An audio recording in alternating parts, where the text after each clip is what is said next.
Alors que quand tu travailles ta matière organique et que tu captes qu'en fait tu bosses pas sur la quantité mais sur la qualité, comme un vigneron en fait, quelqu'un qui fait du vin ou un fromager ou un boulanger, on va se retrouver avec des petites quantités qui vont apporter de la qualité, cette qualité qui fait qu'en petite quantité on va avoir des effets de meilleure qualité, plus efficient que si on avait apporté des grosses quantités. On est dans le monde des fermentations là, on est dans le monde de l'alchimie, on est dans le monde du vin, le monde du pain, le monde de la choucroute, de lactofermentation, on est dans ce monde là. Et donc du coup, il faut l'appréhender avec le soin que les gens utilisent pour faire ces préparations fermentées, pour pas qu'elles dégénèrent et tout ça.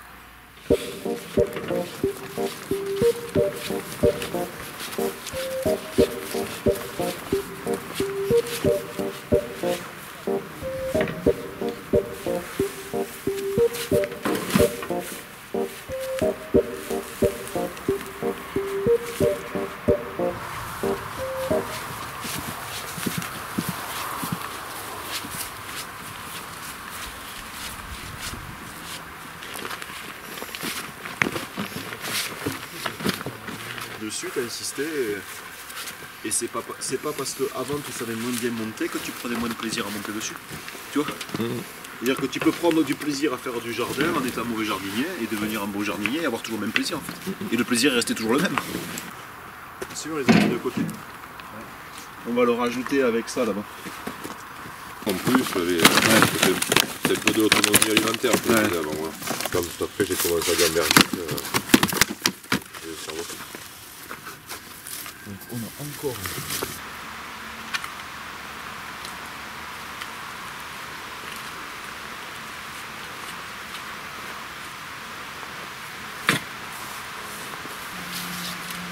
là tu vois ce qui est intéressant c'est que à une époque j'aurais laissé les femmes sur le terrain en me disant je ramène la matière organique.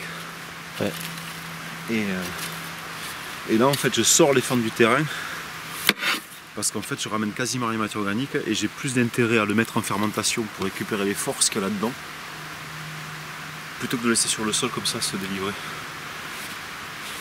Et donc cette ressource qui représente rien en quantité peut représenter beaucoup en force si elle est mise en valeur dans la fermentation.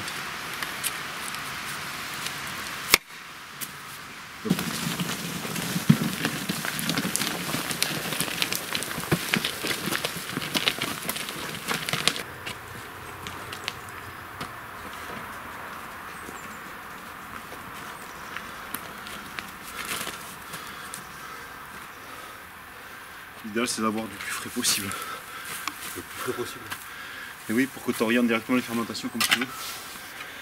Parce que si tu le mets en tas n'importe comment, en fait les fermentations peuvent partir en couille. Parce que là, ce que tu disais tout à l'heure, là, ça rejoint un peu le principe, tu veux renvoyer un ADN. Comme si tu renvoyais un ADN en fait. C'est ça. Mais un ADN qui est sous une forme beaucoup plus subtile que l'ADN. Quelque chose qui aurait presque orchestré l'ADN à sa création. C'est-à-dire, effectivement, tu vas toucher à la génétique spirituelle de chacun des éléments. En fait. Ce qu'on appelle les forces, en fait. Ouais, les forces créantes.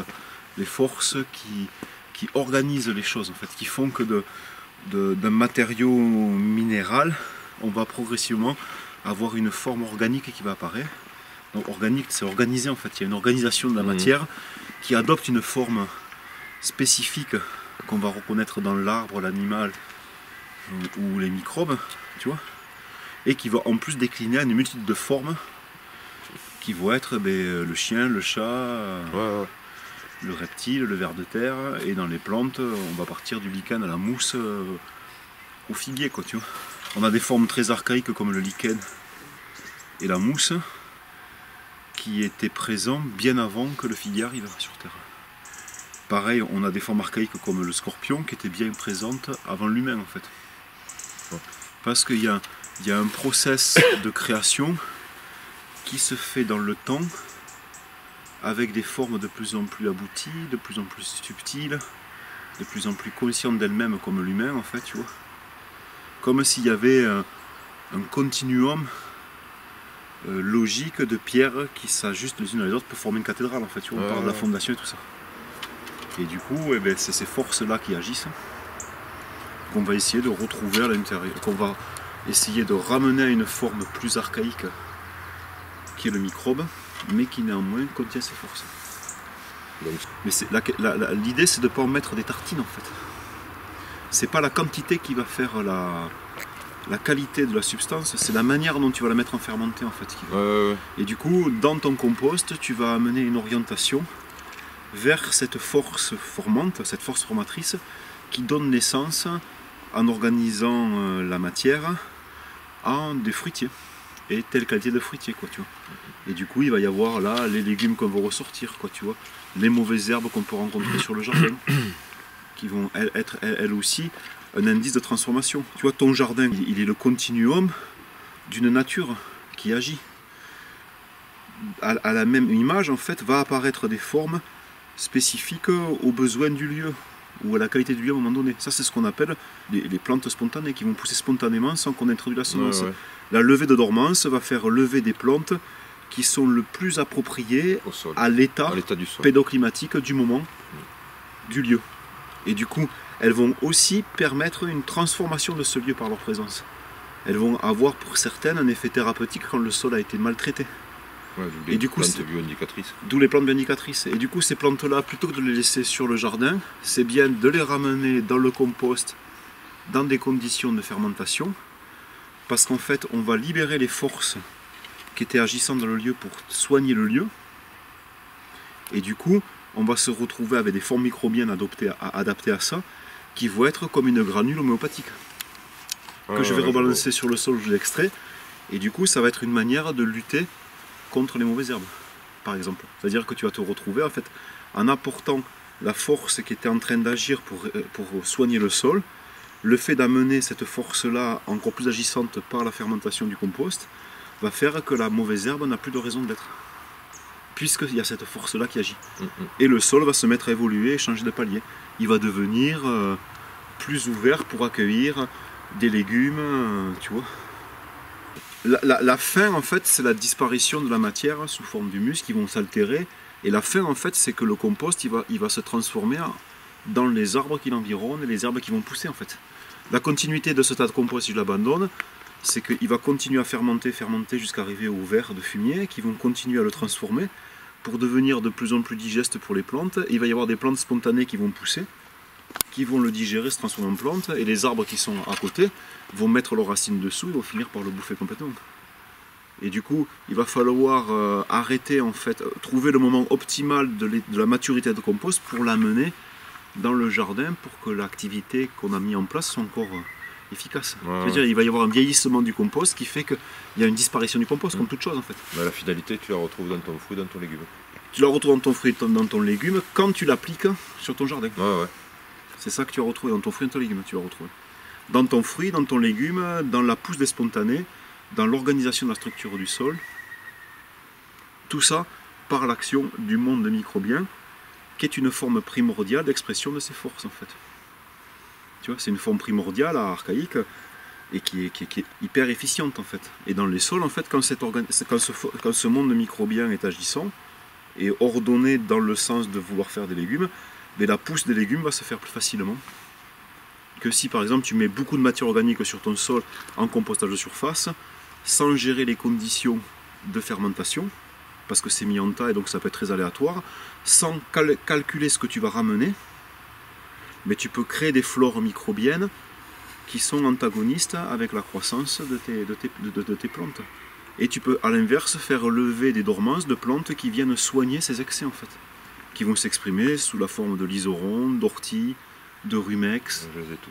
Tu vois, c'est des plantes, en fait, qui témoignent d'un déséquilibre minéral dans le sol lié au compostage de surface, et qui souvent, ce compostage de surface n'est pas suffisant pour créer de la porosité de l'air, donc le sol reste tassé, et le fait qu'il soit tassé, ça renforce le déséquilibre minéral, parce que les minéraux n'arrivent plus à bouger, ils sont bloqués sous des formes de nitrate, l'aérobie, ça bloque.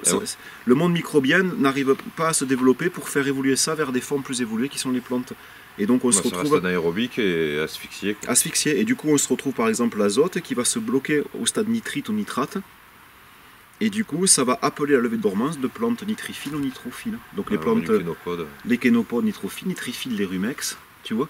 Et du coup, c'est elles qui vont être capables d'enlever cet abcès. Mais nous, le résultat, c'est qu'en fait, on va avoir un jardin qui est ingérable. Si on ne pose pas une bâche d'ensilage, une bâche tissée à la demeure, en fait, tu peux pas cultiver parce que les isorons passent par-dessus. Et du coup, ça devient n'importe quoi, tu vois. Alors que quand tu travailles ta matière organique et que tu captes qu'en fait, tu bosses pas sur la quantité, mais sur la qualité, comme un vigneron, en fait, quelqu'un qui fait du vin ou un fromager ou un boulanger, que tu cherches la qualité et pas la quantité. Et du coup, tu te retrouves avec des matières organiques qui sont éparses dans le jardin en quantité pas très importante, comme les fanes qu'on a récoltées là, ou les épluchures de légumes, ou les retours, tu vois, ce qui n'est pas bon à la consommation, ou les mauvaises herbes à côté. En fait, on va se retrouver avec des petites quantités qui vont apporter de la qualité. Cette qualité qui fait qu'en petite quantité, on va avoir des effets de meilleure qualité, plus efficient que si on avait apporté des grosses quantités. Ouais, toi tu veux les sucres, et qui se développent de même naturellement. Voilà, moi je veux les forces. Je veux la force, je veux les forces formatrices de ce que je veux produire, qui soient imprégnées dans la matière au travers du compost, et qui soient rendues visibles et palpables au travers du monde microbien. C'est ça que je veux en fait, dans mon compost. Ouais. Du coup, en matériaux, on a donc les retours de culture, qui sont là, en l'occurrence, des fans de carottes. Là-bas, il y a des matériaux plus abîmés qui sont de la tomate, de l'aubergine, des choses qu'il y avait sous serre. Ensuite, on a les épluchures de légumes. On a le triage, la préparation, plus les retours de marché qui sont abîmés. Tu vois, donc c'est encore du légume. On a des mauvaises herbes. Là, en l'occurrence, c'est des mauvaises herbes, des graminées qui ont été arrachées, plus d'autres choses. Il y a même du chien-dent et d'autres plantes comme ça, qui viennent du jardin. Et ensuite, la présence animale avec un fumier de brebis d'un élevage en bio en pâturage mobile, donc un élevage de qualité, où la personne fait attention que ses bêtes soient toujours nourries avec des plantes de bonne qualité, qui cherchent à améliorer les flores de ses prairies. Donc c'est une chance d'avoir ça, qui a reçu aucun antibiotique, aucun vermifuge chimique, pour pouvoir avoir un truc où les microbes sont en bonne santé. Et là-bas au loin, là, on a les préparations dynamiques qui, elles, vont apporter une touche finale qui permet au tas de compost d'être comme un organisme qui comporte des organes, le foie, le rein et tout ça. Et donc du coup, on va introduire là des forces cosmiques avec ça. Ce sont des préparations qui ont été faites par des fermentations d'organes d'animaux et de plantes, dans des conditions particulières aussi. Voilà. Et donc, l'élément minéral qui apporte la jeunesse, de la poudre de roche, donc de la poudre de basalte qui est une roche volcanique. C'est une lave, le basalte. Et donc ça vient du magma, ça remonte en surface et ça refroidit quasi instantanément. Et du coup ça s'est broyé finement. Et du coup à l'intérieur de ça on a quelque chose qui est du domaine de la jeunesse primordiale en fait. Tu vois. On a quelque chose qui vient du fond de la terre et qui a des qualités du magma en fait. Et donc quand on le met dans le compost, eh bien, ça va amener ces forces-là pour la fabrication des argiles et tout ça. On est dans le monde des fermentations là, on est dans le monde de l'alchimie, on est dans le monde du vin, le monde du pain, le monde de la choucroute, de lactofermentation, on est dans ce monde-là. Et donc du coup, il faut l'appréhender avec le soin que les gens utilisent pour faire ces préparations fermentées, pour pas qu'elles dégénèrent et tout ça.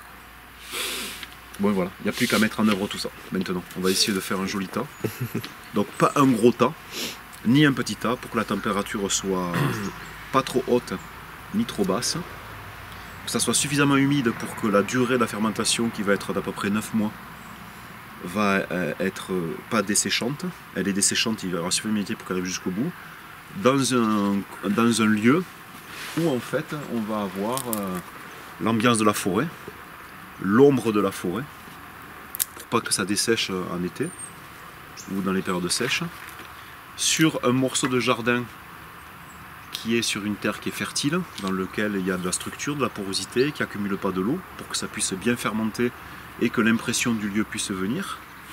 Et l'idéal, et là c'est pas le cas, on est sur un point excentré du jardin, il aurait fallu que dans l'architecture du jardin, dans la disposition des différents mobiliers du jardin, on ait fait une voie d'accès centrale gravillonnée pour amener les matériaux dans le centre du jardin, qu'on ait construit à cet effet un endroit ombragé, sur une bonne terre, ressuyée, pour qu'après, d'un point de vue ergonomique, pour le redistribuer dans le jardin, ça soit moins de travail. Oui. Qu'à la brouette, on peut le ramener. Ouais, Alors que là, on est excentré du jardin et du coup, on fait de grands allers-retours pour amener les matériaux,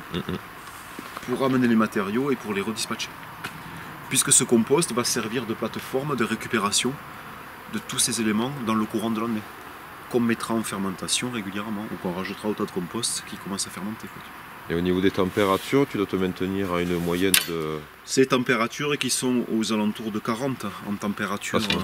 C'est des températures basses en fait. On ne cherche pas les températures hautes. La lacto, si tu vas trop vite, c'est trop fort, ton rôti tu le crames. Voilà. Et du coup, et en plus, tu brûles les matériaux. Ce ne sont plus les mêmes flores bactériennes, elles sont beaucoup plus brûlantes. Tu perds des éléments minéraux. C'est-à-dire que quand tu montes en température comme ça, ben c'est comme les surcuissons des aliments, la pasteurisation, tout ça. Tu te retrouves, tu dénatures les forces qui sont à l'intérieur de ça. Et du coup, ton aliment il devient stérile, certes, mais il est stérile. Nous, on ne veut pas. Il ne sert plus à rien. Et du coup, on est plutôt sur des températures basses qui vont monter sur un pic. Il va y avoir un pic qui va monter un peu. Et après, on va se restabiliser. On va essayer de se restabiliser sur les températures qui sont entre 30 et 40. Et sur une durée relativement longue pour que la fermentation se fasse tranquillement. C'est un bon pot-au-feu. C'est un bon pot-au-feu, si tu veux, c'est un bon pot-au-feu que tu fais sur 9 mois. À feu doux. Voilà. D'accord. Voilà, et tout ça forcément dans la joie, la bonne humeur. Ah bah oui. Sinon il fait la gueule. Et sinon ça fait la gueule quoi. Eh oui, forcément.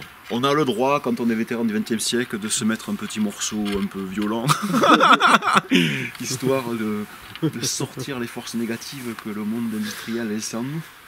Mais pas avec tout le monde, il y a des gens qui n'aiment pas ça, quoi, tu vois. Non, généralement, quand tu es dans la nature comme ça, le rock'n'roll il n'a pas sa place, quoi, tu vois. La sonorité, ça passe pas, quoi.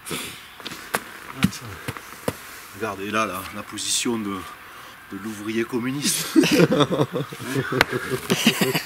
Regarde le geste du beau mec, tu sais comme dans les films de propagande. Les terrassiers. On les voyait comme ça, là, tu sais, les ouvriers qui représentaient l'excellence d'une société parfaite et socialiste. Gérée par un État. On aurait bien dit les anarchistes. Le socialisme s'exprimera que quand il sera dépourvu d'État. Oui. Là, ils avaient mis en garde.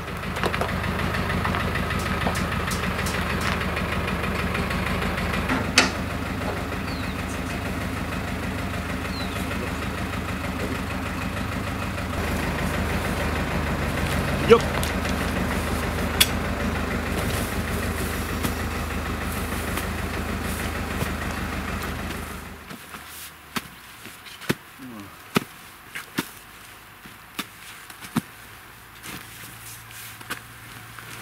On va jusqu'à où là à peu près, pas plus. Et sur cette largeur à peu près. La base, tu vois. S'il est tassé, c'est pas grave. Le mieux c'est de l'ouvrir un peu pour que l'air rentre. Oui. Ouais, tu mouilles un peu, tu vois, parce que il y a des plats qui sont bien mouillés et d'autres qui ne le sont pas, quoi.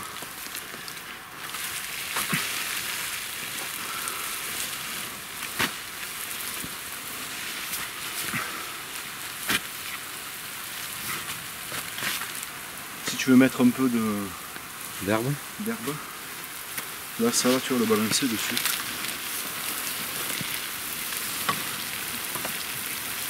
J'avais mis une bobine de PE à l'intérieur. Ouais.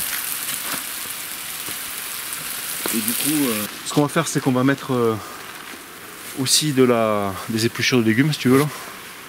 Tu sais, les restes de légumes par-dessus. Un peu moins que le reste. Tu fais ton permaculture.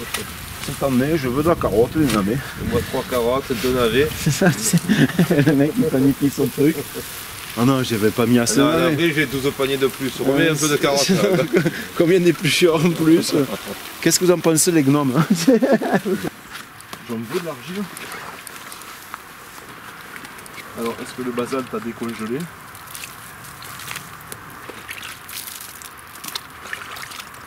Voilà, tu le répands bien sur toute la surface. Ah, quoi. On peut éventuellement, tu vois, mettre Des fois, pour maintenir l'air, tu vois, Reste dans le coin, pour maintenir l'air, on peut rajouter des branches qui vont nous casser des couilles quand on va se décomposer. Mais ça maintient des îlots d'air. Eh oui. Tu vois à l'intérieur.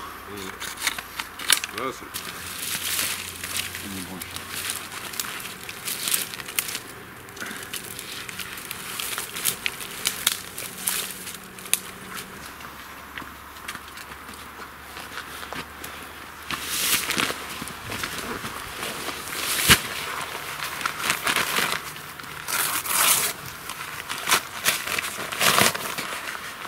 Un saupoudrage de bentonite.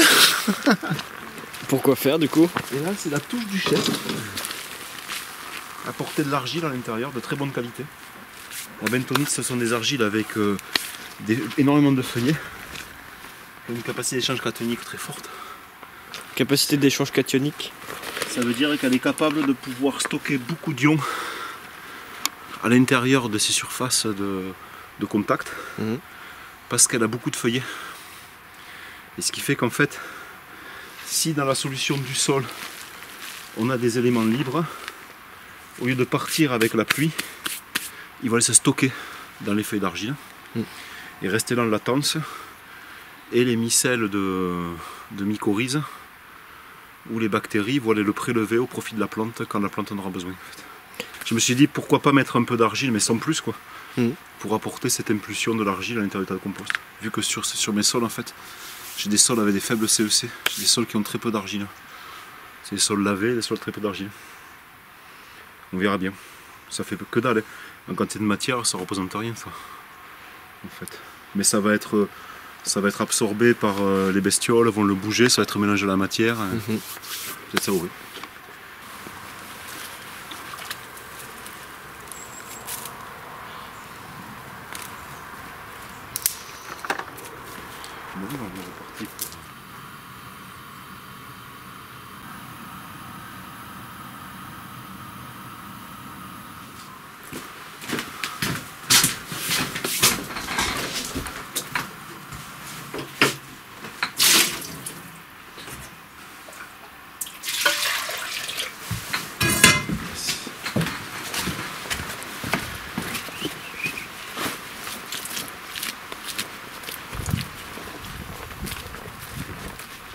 Maintenant, c'est le moment de préparation.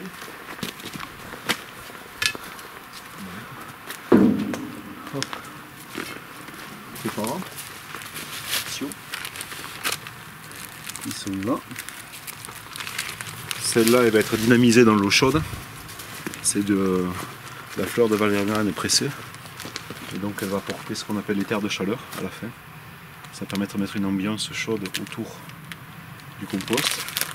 Et celles-là, elles vont être insérées dans le cœur du compost. Donc toutes les préparations, à l'exception de la valériane et de l'ortie, c'est une association entre un organe animal et un organe végétal. Ces deux organes vont apporter une force primordiale que l'on retrouve dans tous les organismes dans la préparation fermentée. Donc ces deux organes sont des expressions très abouti d'une force primordiale qui est nécessaire quand on les met l'un à côté de l'autre pour fabriquer un organisme. Et du coup, on va chercher dans les plantes et les animaux là où ces forces sont plus expressives. On va les mettre à fermenter pour la plupart dans un sol fertile, à l'exception d'une qui va être mise dans un endroit putride, un endroit où il y a de l'eau qui stagne. Et elles vont être enterrées à l'équinoxe d'automne quand les forces de vie ont tendance à aller vers le centre de la Terre, à rentrer vers le centre de la Terre, pour qu'elles soient en terre au point culminant de l'activité vivante des sols, c'est-à-dire le solstice d'hiver. Le moment où en fait il n'y a plus aucune végétation sur les feuilles, où toutes les forces sont descendues dans le tissu racinaire. Et c'est là que Steiner dit que c'est là où l'activité du sol est la plus intense d'un point de vue de force en fait. Donc pour que le point de fermentation soit optimal, on utilise cette courbe descendante et ascendante là. Donc descente vers le solstice d'hiver, remontée vers l'équinoxe de printemps. À l'équinoxe de printemps, elles sont sorties de terre. Ce sont des préparations qui ont fermenté, donc évolué comme un compost, qu'on va stocker à l'intérieur de pots en verre dans une boîte remplie de tourbes pour isoler le plus possible le matériel des ondes électromagnétiques, de l'environnement proche, quoi, pour qu'elle garde une certaine authenticité. C'est pas de la médiumité en fait. On n'a pas eu tout d'un coup une révélation divine qui fait qu'on fabrique ces préparations. Elles sont assises sur une véritable science qui est assise sur la vision goéthéenne.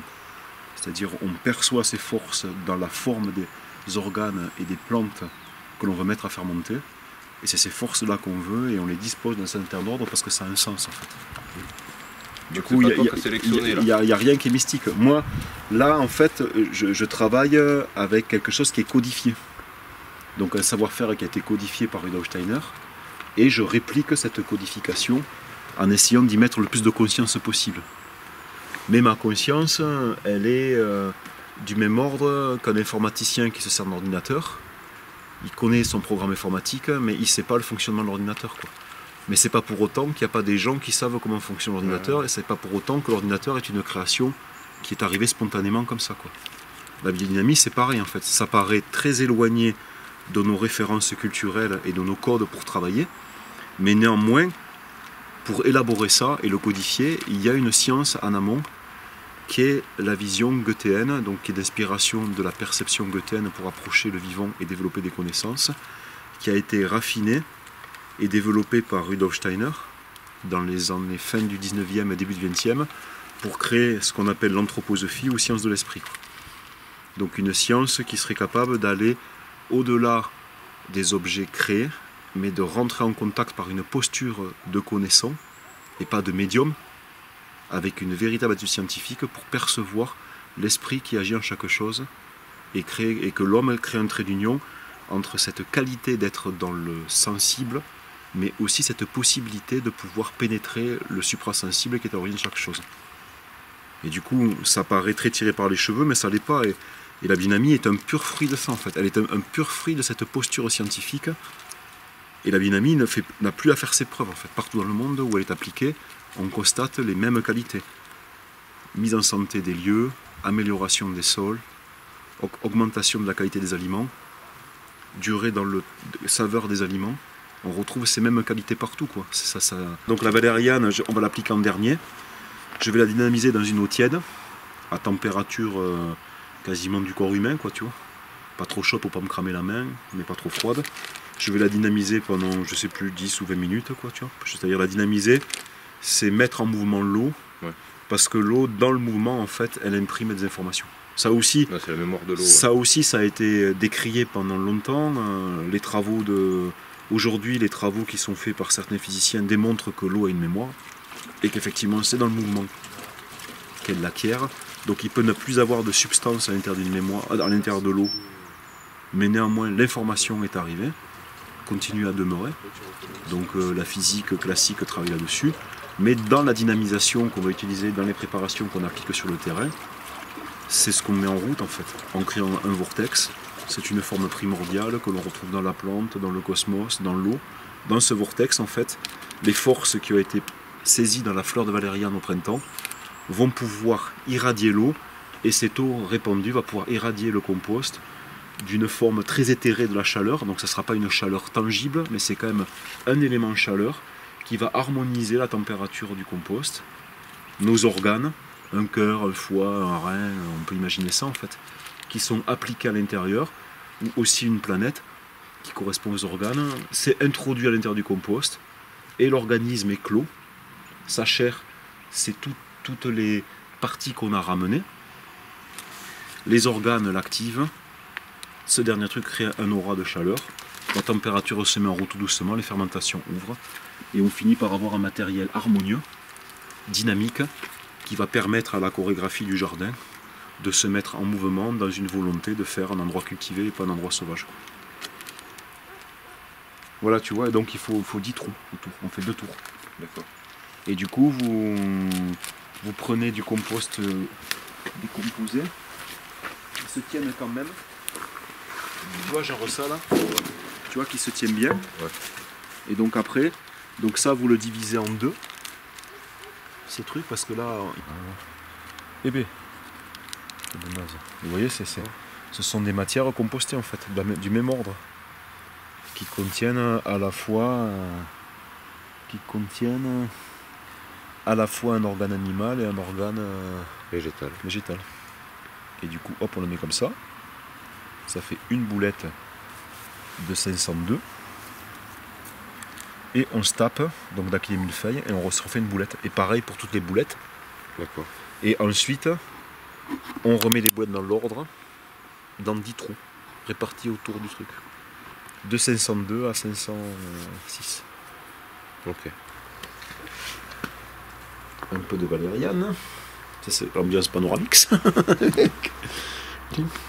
Non, Lolo, je t'ai dit, tu y es tombé quand t'étais petit dedans. Mais quand même, juste un peu. Regarde comment c'est beau le déroulé des tourbillons.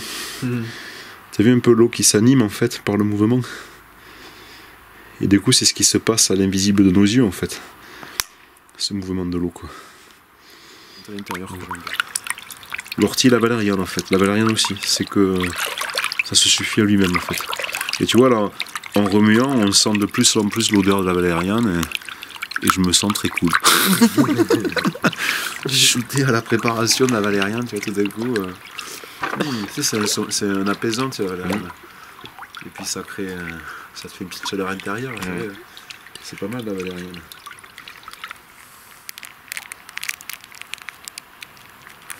J'ai pas regardé là. Oui, ah mais oui, on l'a fait. Je suis pas dit. On avait filmé la chose. Voilà. On avait fait des plus gros, quoi. Beaucoup plus gros, et on l'avait fait avec la possibilité. On avait ramené le téléphone. On l'avait ramené là-bas, je sais pas comment on est pas venu, on était chercher. Ouais, avec les gars et...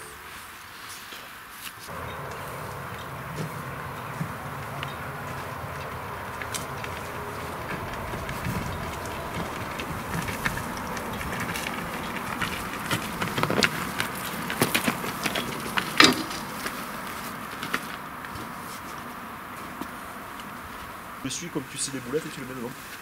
Donc on commence bien par la qui est millefeuille. Hein. Voilà, celui-là dans ce sens. Donc je prends Un seul. Un seul. Ah, tu fais, et arrive à 5, tu reprends. Et je reprends. D'accord. Là, ils sont bien faits. Alors, ça c'est le premier. Un, ouais, c'est son 2. C'est le 2. C'est son 3. Celui-là. Ouais, dans celui-là. Hop là. Voilà. 1, 2. Voilà, moi je vais le descendre à la baramine. Tu vois, celui-là il n'est pas descendu. Et hop. Et le dernier. Et voilà. Oui, on va faire ton boulot. Et maintenant, la valériane. Et hop. Oh putain. Tu vois ? C'est bon.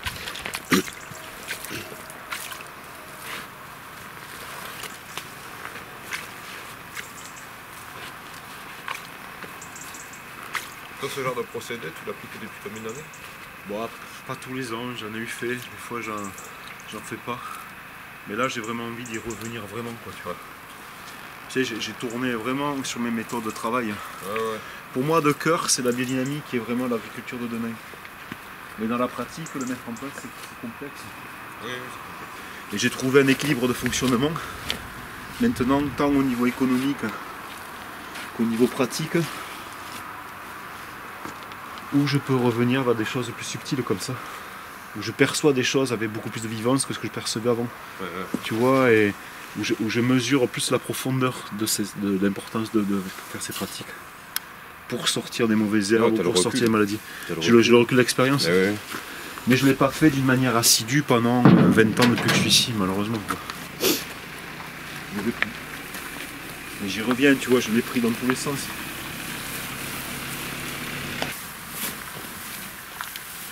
Oh, qui va être joli ce petit tas de compost. Ouais.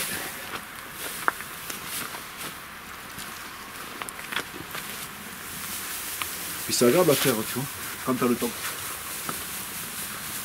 Si t'as pas le temps... Ouais. Cutter à fourche. Ouais, c'est ça. Quand t'as le temps, en fait, tranquillement, tu fais ça, tu vois, c'est l'hiver. Ouais, puis c'est plaisant. Tu fais un joli bâtiment, en fait, là. Tu vois, tu fais un joli truc. Hein.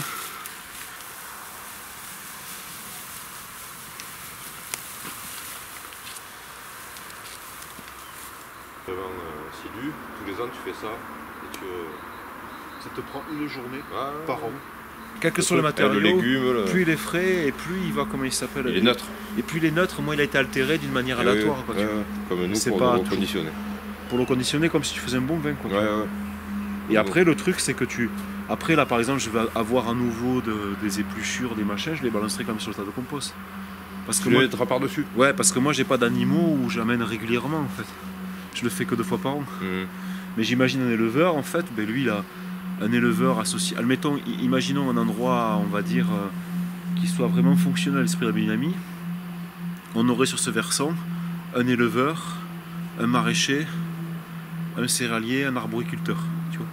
Plus éventuellement plantes médicinales, tout ce que tu veux. Mais on pourrait imaginer que l'éleveur, au fur et à mesure qu'il sort son fumier et qu'il prépare le compost, ben, le maraîcher ramène ses épluchures, ramène... le céréalier, il va ramener les pailles dans la litière, et ainsi de suite. Et du coup, à tous, on fabrique un point central dans lequel on fabrique du compost qui va être redistribué sur la totalité du domaine à des doses homméopathiques, tu vois. Et dans une gestion de mouvement, c'est-à-dire qu'on peut imaginer que le maraîchage puisse un petit peu empiéter sur les prairies de l'éleveur et les céréales du céréalier et revenir à du maraîchage. Comme ça, on a un maintien de la fertilité par l'activité racinaire des graminées de la céréale et des prairies, et du coup tu te retrouves avec quelque chose, donc tu ne vas pas remonter ton maraîchage en haut des collines. Mais et pareil pour l'éleveur. Et l'éleveur va venir tourner, des rotations aussi. Il va tourner sur toutes les terres des céréaliers avec des prairies temporaires. Et il va y avoir les endroits qui sont vraiment des bas-fonds humides avec une ambiance particulière qui vont créer une flore vraiment typique du lieu qui, elles, vont être proscrire du labour. Ça va rester en prairie permanente pour les bêtes. Des hauts de collines qui sont plutôt érosifs, tu vois, et qui ne peuvent pas supporter le travail du sol et qui sont maigres, qui vont rester en prairie permanente, et par endroits des prairies temporaires sur des zones qui ne sont pas érosives, qui ont une certaine fertilité, dans lequel il va y avoir les grandes cultures qui vont tourner avec l'élevage et un tout petit morceau très très fertile, s'il y en a un sur la ferme, qui sera réservé à une rotation avec le maraîcher qui va s'introduire dans la rotation éleveur céréalier. Oui, une logique qui s'installe. Et du coup, quant à ça, en fait, quand tu réussis à créer un espace dans cette dynamique-là, tu arrives à des systèmes à 0 intrant. Puisque l'éleveur va te fournir le fumier, le céréalier, les pailles, et que l'éleveur va avoir aussi des organes d'animaux. Le crâne, le mésentère, les cornes, l'intestin, il va les avoir l'éleveur dans l'idéal, s'il peut les récupérer à l'abattoir. Et après, les plantes sauvages, elles poussent. Du pissenlit, de la valériane, de l'aquilée millefeuille, de la camomille, ce sont des plantes qui potentiellement peuvent pousser dans le paysage. Tu vois, qui sont là présentes à l'intérieur du paysage. Et après, au-delà de ça, tu vois, la bête, quand elle va pâturer et qu'elle tourne dans tout le paysage, elle va récupérer toutes les petites plantes qui poussent dans les endroits extraordinaires, elle va les mettre en valeur dans sa panse et ça va ressortir dans son fumier, quoi. Du coup, quand tu vas le mettre en compost, ton fumier, tu vas avoir un putain de fumier qui incarne le lieu avec beaucoup de force, en fait. Il est vraiment le lieu. Et du coup, quand tu l'introduis à l'intérieur de tes zones cultivées, il y a à la fois le caractère du lieu plus ta volonté avec tes plantes cultivées. Et là, tu as quelque chose qui peut coévoluer en harmonie avec la force naturelle et en même temps la volonté des êtres humains d'aller vers telle ou telle production.